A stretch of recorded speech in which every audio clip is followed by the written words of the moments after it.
Welcome to the Extreme Budget Makeover House, where I'm helping a family do a whole house makeover on an extreme budget. I am starting the series in the heart of the home, the kitchen. Yes, I only have $500 to do the kitchen, and a large majority of that budget is going to a new sink, which is why we are doing contact paper countertops using Deco Talk. Whenever you do contact paper countertops, it is incredibly important that you clean the current counters really good with a degreaser.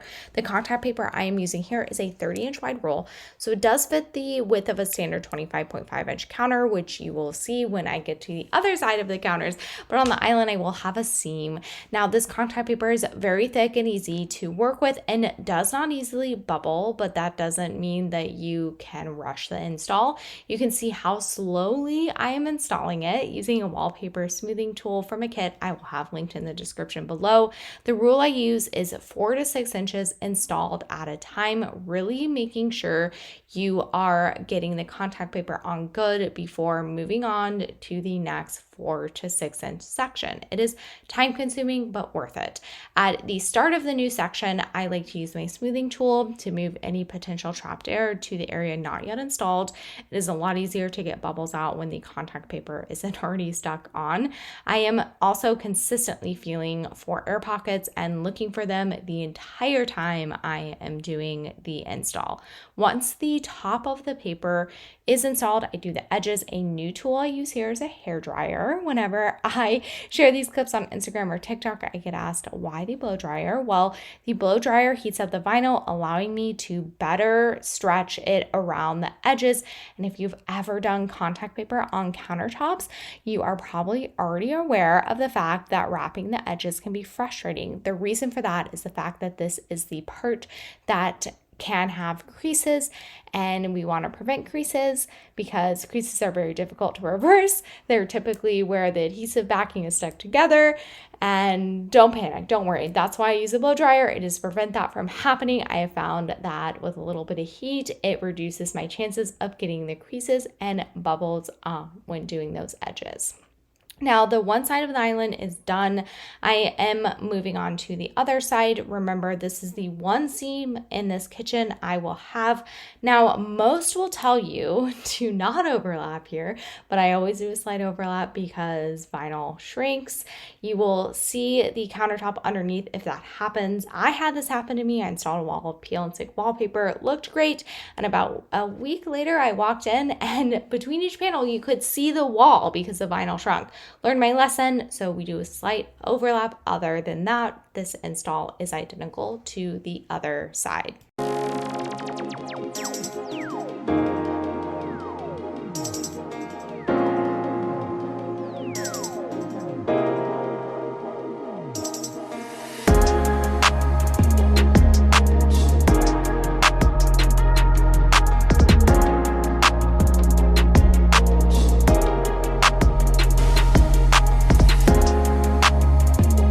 So after about 2 to 3 feet, the backing starts to get in the way, so I always cut it before moving on, and once I finished the island, I started prepping the wall behind the sink for backsplash.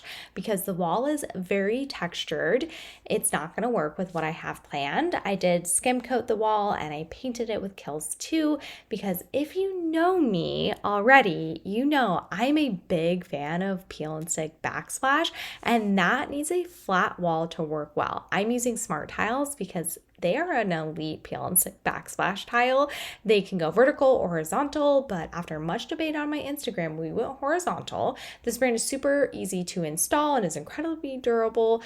I want to move on to finishing the countertops though, but leave me a comment if you want to see a full tutorial on installing peel and stick backsplash. I can do it if my besties want it. All right, let's say goodbye to this sink. My budget got eaten up replacing it, but it made installing the contact paper much easier because we pulled the sink out, which meant all I had to do was lay the contact paper right over the countertop. Again, cutting the backing every every 2 to 3 feet, but this is one panel. There are no seams on this side, and I use my same method here. If you're noticing that the back edge isn't done yet, that is because I do that in a separate strip. Why? Because it decreases the chances at creases, and it is just easier to do. With the back panel, I smooth it down before wrapping it over. I just use my hands here, but to make it tighter, I do go in with my blow dryer and smoother to just make sure that the top is nice and tight and doesn't have any bubbles. If you thought I am done, I am not. I am going to make this contact paper even more durable with a scratch resistant polyurethane. It is important that you use a water-based poly because water-based is less likely to yellow. And even though this particular contact paper is oil resistant, not all brands are. So an oil-based poly could potentially ruin your hard work. I forgot to mention, I am actually using a matte finish here because I want them to stay matte. I think matte contact paper looks better in my opinion, but let's take a look at the before and after. This is only part one. I'm not even done, but the before and after should be giving you confidence that this kitchen is going to look amazing, even with a $500 budget.